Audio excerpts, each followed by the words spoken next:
இறை இயேசுவிடம் அதிக நம்பிக்கை கொள்ள வேண்டும். நான் பொறாமைப்படுகின்ற அளவிற்கு அந்த சிறுமியிடம் அவர்கள் பாசம் காட்டுவார்கள். அதுதான் எனக்கு ஆச்சரியப்பட வைத்தது. ஒரு தாய் குழந்தையிடம் காட்டுகின்ற அக்கறையை விட கூடுதல் அக்கறை அவர்களிடம் தென்படும். நாள்தோறும் திருப்பலிக்கு செல்ல வேண்டும் என்றும் எங்களை சொல்லித் தருவார்கள். என்ற அளவிற்கு முழங்காலில் இருக்க வேண்டும் என்று சொல்லித் தருவார்கள். மரணத்தை மகிழ்ச்சியுடன் ஏற்றுக்கொள்ள வேண்டும் என்பது அவர்களுடைய கூற்றாக இருக்கும். நாங்கள் வியப்பதுண்டு. அப்போது சிறுவயதில் சொல்வார்கள், மரணத்துக்கு பிறகுதான் இறைவனை நேரில் தரிசிக்க முடியும். அவர்களுடைய முகம் மலர்ச்சியுடன் தான் இருக்கும். அவருடைய இயலாமையோ நோயையோ வெளிப்படுத்துகிற விதத்தில் அவர்கள் காட்சியளிக்க மாட்டார்கள். இது மிகவும் அசாதாரணமான ஒன்று. இவர்கள் திருவுருவப்படத்திற்கு முன்னால் நின்று நான் வேண்டிக் கொண்ட பல காரியங்கள் நடந்துள்ளன. சரியாக தேர்ந்தெடுத்து அவர்களுக்கு சில உதவிகளை செய்ய வேண்டும் என்ற உந்துதல் வருவதற்கு காரணமாக இருந்தவர்கள் சிஸ்டர் ஸ்கொலாஸ்டிகா.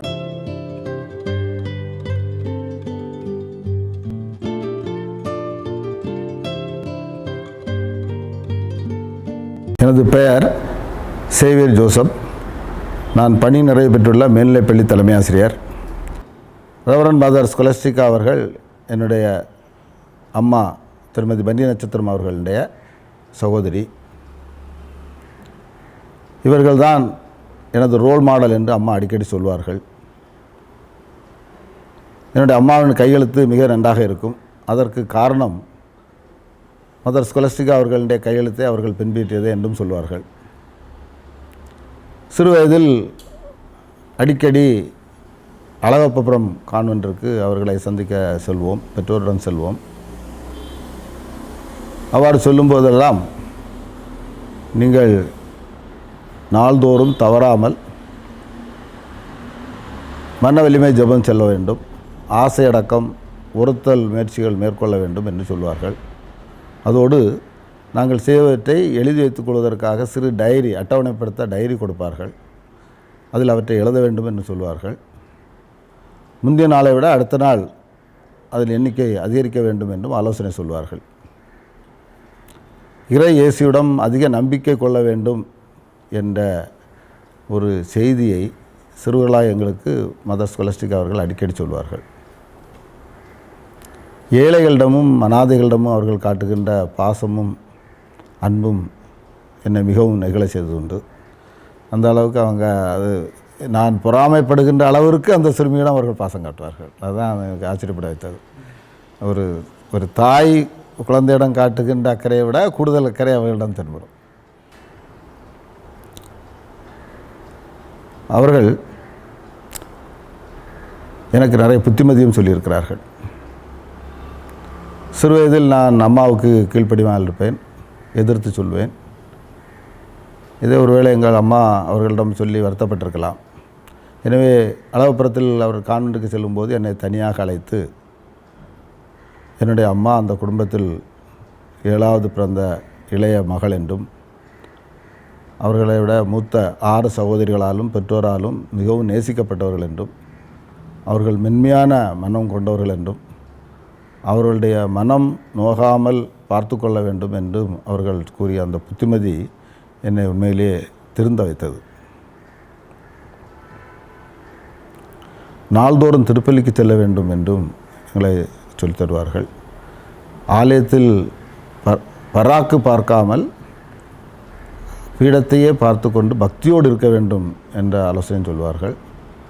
என்ற அளவிற்கு முழங்காலில் இருக்க வேண்டும் என்று சொல்லித் தருவார்கள். உட்கார்ந்து விடக்கூடாது, முழங்காலில் இருக்க வேண்டும் என்று சொல்லித் தருவார்கள். மரணத்தை மகிழ்ச்சியுடன் ஏற்றுக்கொள்ள வேண்டும் என்பது அவர்களுடைய கூற்றாக இருக்கும். நாங்கள் வியப்பதுண்டு. அப்போது சிறுவயதில் சொல்வார்கள், மரணத்துக்கு பிறகுதான் இறைவனை நேரில் தரிசிக்க முடியும் என்று மறுமை பற்றிய நம்பிக்கையை சிறுவயதிலே ஊட்டியவர்கள். அவர்களுடைய இறுதி நாட்களில் படுக்கையில் இருந்தபோது அவர்களை 2-3 முறை சந்தித்திருக்கிறேன். சந்தித்த போதெல்லாம் அவர்களுடைய முகம் மலர்ச்சியுடன் தான் இருக்கும். அவருடைய இயலாமையோ நோயையோ வெளிப்படுத்துகிற விதத்தில் அவர்கள் காட்சியளிக்க மாட்டார்கள். இது மிகவும் அசாதாரணமான ஒன்று. அவர்களுடைய திருவுருவப்படமும் என் அம்மாவுடைய திருவுருவப்படமும் எங்கள் வீட்டில் ஒன்றாகத்தான் அருகருகே தான் வைத்திருக்கிறோம். இவர்கள் திருவுருவப்படத்திற்கு முன்னால் நின்று நான் வேண்டிக் கொண்ட பல காரியங்கள் நடந்துள்ளன. இது எனக்கு அவை இருவர் மீதும் மிகுந்த ஒரு நம்பிக்கையை தருகின்றது. அப்புறம் ஏறக்குறைய நான் ஒரு 20 வயது ஆகும்போது தான் நான் மதர் தெரசாவை கேள்விப்பட்டிருக்கிறேன். நான் கல்லூரியில் படித்து கொண்டிருந்த போது மதர் தெரசா வந்தாங்க, லயோலா கல்லூரியில் வந்தாங்க. எனக்கு அவங்கள பார்த்தோன்னே உடனே எனக்கு பிரதிபலித்தது பெரியம்மா சிஸ்டர் ஸ்காலஸ்டிகா தான். 2 பேருடைய ஒன்றா இருக்குது. அப்போ தான் மதர் ஸ்காலஸ்டிகாவுடைய செயல்களை எல்லாம் பள்ளி கேள்விப்பட்டேன். அப்போ நான் 2 கம்பேர் பண்ணி பார்ப்பேன்.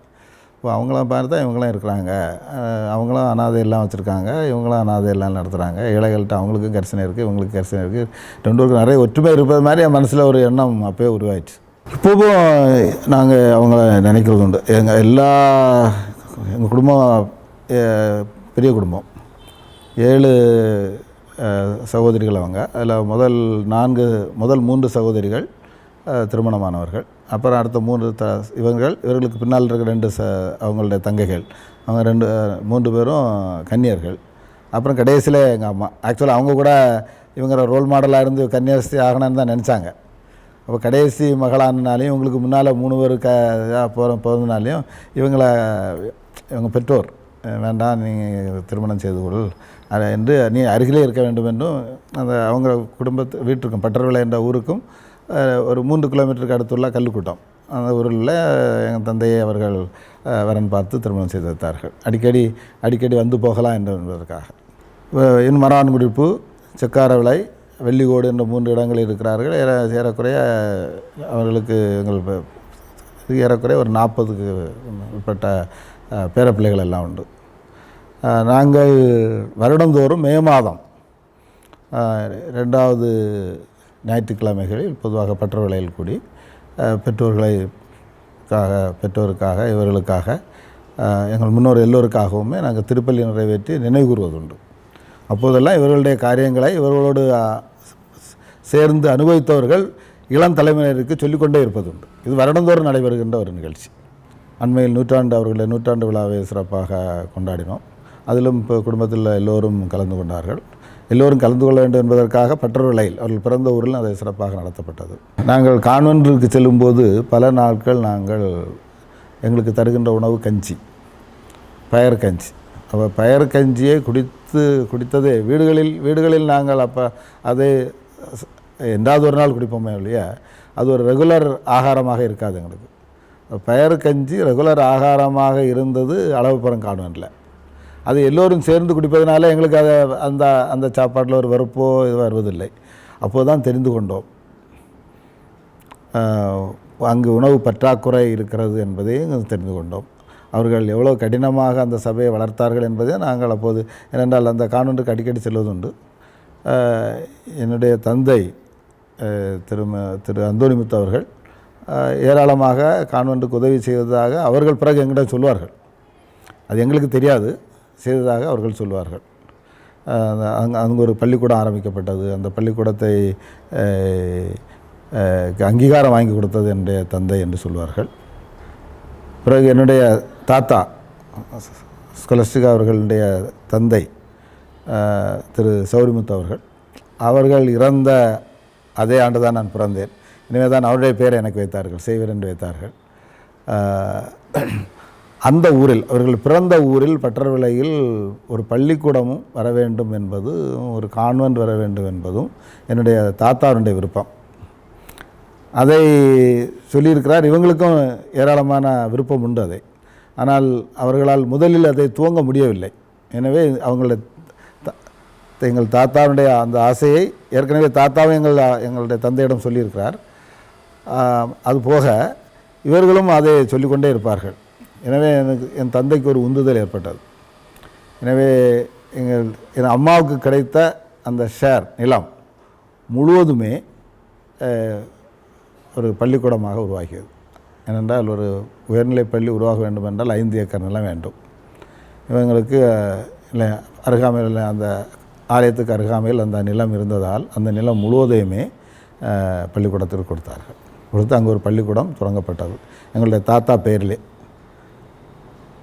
சென்ட் சேவியர் ஸ்கூல் என்று அது பிரைமரி ஸ்கூலாக தொடங்கி பிறகு அதை ஹைஸ்கூல் ஆக்கி பிறகு அதை நடத்துவதற்கு கான்வென்ட்டுக்கே கொடுத்து விட்டார்கள். எங்களுடைய தாத்தாவுடைய கனவு நிறைவேறியது. சிஸ்டர் ஸ்கொலஸ்டிகா அவர்களுடைய ஆசையும் நிறைவேறியது. சிஸ்டர் ஸ்கொலஸ்டிகாவிற்கு இதில் மிகுந்த மன நிறைவு ஏற்பட்டது. அதை அடிக்கடி சொல்லுவார்கள். நாங்கள் செய்ய வேண்டியதை நீங்கள் செய்திருக்கிறீர்கள், எனவே நீங்கள் கான்வென்ட்டிற்கு அந்த நிலத்தையும் பள்ளிக்கூடத்தையும் தந்தாலும் உங்கள் காலம் வரை நீங்கள் தான் அதில் கரஸ்பாண்டண்டாக இருக்க வேண்டும் என்று சொல்லியிருக்கிறார்கள். அப்படி தான் இருந்தது. பாப்பா கடைசி நேரத்தில் அவங்க கொஞ்சம் வயதான காலத்தில் அங்கங்கே அலைய முடியாது என்ற காரணத்திற்காகவும் நிர்வாக வசதிக்காகவும் அதை அவர்களுக்கு பிறகு கொடுத்தார்கள். கொடுத்து அது இப்போது மேல்நிலைப்பள்ளியாக சிறப்பாக இயங்கி வருகிறது. எங்கள் அப்பா படிக்கும்போதே படிக்கும்போதே சொல்லுவாங்க, அவங்க வாழ்க்கையில் நாங்கள் கேள்விப்பட்டது எப்படின்னா, அந்த இடைநிற்றல்னு சொல்லுவாங்க, ட்ராப் அவுட்ஸ். ஏன்னா ஒரு ஸ்கூலில் ஹைஸ்கூலில் ஒரு பையன் படிக்கணும்னா, அந்த காலத்தில் ஒரு ஸ்டூடெண்ட் படிக்கணும்னா 3 மூடை நெல்லினுடைய விலையை ஃபீஸாக கொடுக்கணும். இப்போ அதை கொடுக்காததுனால நிறைய பேர் ட்ராப் அவுட்ஸ் ஆயிடுவாங்க, படிக்க முடியாது. படிக்க முடியாத காரணம் என்னென்னா ஃபீஸ் கொடுக்க முடியாதது. அதனால் பிறகு அவங்க அப்போவே அவங்களால பெரிய செய்ய முடியலை. அப்புறம் அவங்க காலேஜில் படிச்சுட்டு இருக்கும்போதே திருமணம் நடந்து விட்டது. திருமணம் நடந்தபோது அங்கே வீட்டில் ஷேர் பண்ணிட்டாங்க, இந்த நிலத்தை எல்லாம் ஓரளவு பங்கு வச்சுட்டாங்க. அப்போ பங்கு வச்சதுனால அவங்க காலேஜில் படிச்சுட்டு இருக்கும்போதே அவங்களுக்கு பர்சனல் இன்கம் வர ஆரம்பிச்சிட்டு, அந்த நிலத்தில் உள்ள வருமானம் வர ஆரம்பிச்சிட்டு. அப்போ அந்த வருமானத்தை வச்சு அவங்க படிப்பதற்கும் அதை எங்கள் தாத்தா கொடுத்தாங்க. அப்போவும் தங்களுடைய படிக்கிற காலத்திலேயே தன்னுடைய நண்பர் ஒருவருக்கு இதே மாதிரி இடைநிற்றல் ஏற்பட்டது. கல்லூரியில் ஃபீஸ் கட்ட முடியாததுனால அந்த நண்பருக்கு அப்போது 5000 ரூபா மொத்தம் படிக்கிற காலத்திலெல்லாம் கடனாக கொடுத்துருக்கிறார்கள். அதை எனக்கு தெரிந்து அந்த நண்பரும் சொல்லுவார், எல்கையா என்ற அந்த நண்பரும் சொல்லுவார், ஏறக்குறைய அவருடைய மகன் படித்து டாக்டரான பிறகு தான் திருப்பி கொடுத்து, அவருடைய மகன் டாக்டர், அதுக்கு பிறகு தான் திருப்பி கொடுத்துருக்காரு. அதுவும் கொஞ்சம் கொஞ்சமாக. இது படிக்கிற காலத்தில் நடந்த நிகழ்ச்சி. அப்புறம் வேலை கிடைத்து வந்தபோது எங்கள் குடும்பத்தில் உள்ள அவர்களுக்கு யாராவது நன்றாக படித்து மேற்படிப்பு படிக்க முடியவில்லை என்றால் அவர்களை வற்புறுத்தி கல்லூரியில் சேர்த்து சொல்லுவார் பெற்றோரிடம். அவர்கள் உதவி செய்ய தயங்கினார்கள் என்றாலோ அல்லது உதவுவதற்கு முடியாது என்று சொன்னாலோ இவர்கள் முன்பணம் போட்டு அவர்களை படிக்க வைப்பார்கள்.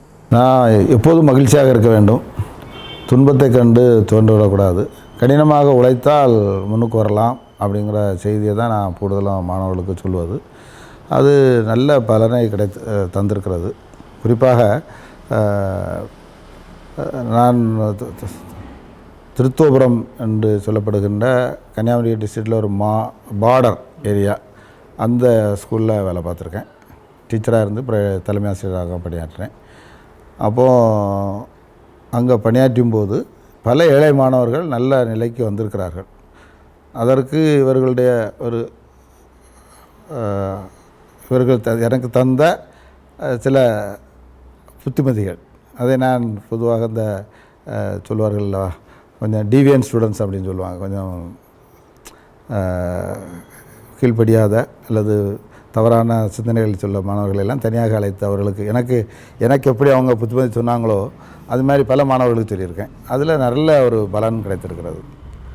பிறகு அந்த பள்ளியில் பணியாற்றி விட்டு சிறிது காலம் கடைசியில் முளகுமூடு என்ற ஊரில் உள்ள மேல்நிலைப்பள்ளியில் 6 ஆண்டுகள் தலைமை ஆசிரியராக பணியாற்றினேன்.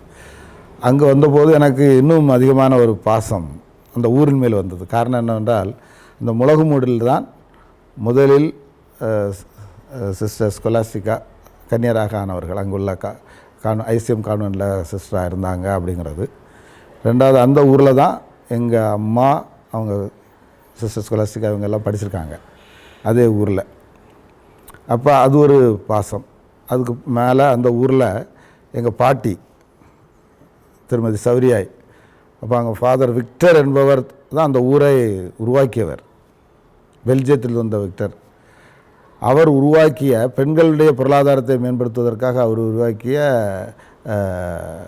தையல், கை தையல், அந்த காசா தையல் என்று சொல்வார்கள், அது பெண்களுடைய பொருளாதார வளர்ச்சியை மேம்படுத்தியது என்றும் பட்டர்விலையிலிருந்து முளகுமூடு வரை நடந்து வந்து அந்த தையலை கொண்டு கொடுப்பார்கள்.